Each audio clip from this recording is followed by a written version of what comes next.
Да се престане со импровизација и да се преземат активности онака како што е предвидено согласно законската регулатива за поголема безбедност.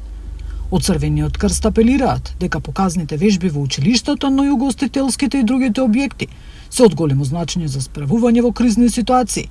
Секој треба да знае како да го спроведе планот за евакуација, но и да им се презентира истиот, особено на новите вработени во туристичкиот сектор во екот на сезоната.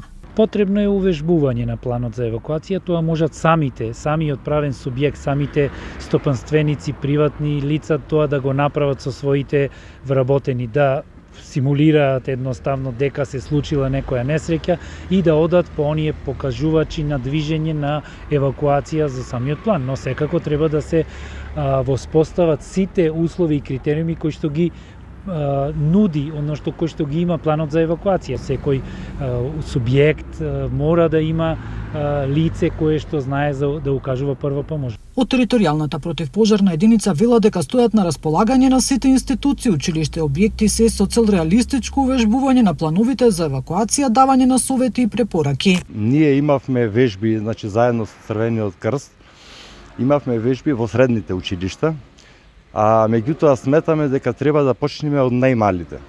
Треба да почнеме од градинките и од основните училишта, затоа што нивото на противпожарна заштита е на многу ниско ниво и сметаме дека треба да се почне од првото скалило, да почнеме со најмалите, и затоа почнуваме со градинките и со основните училишта. Со вежбите од овој вид се зголемува степенот на организираност и брза реакција во случај на непогода.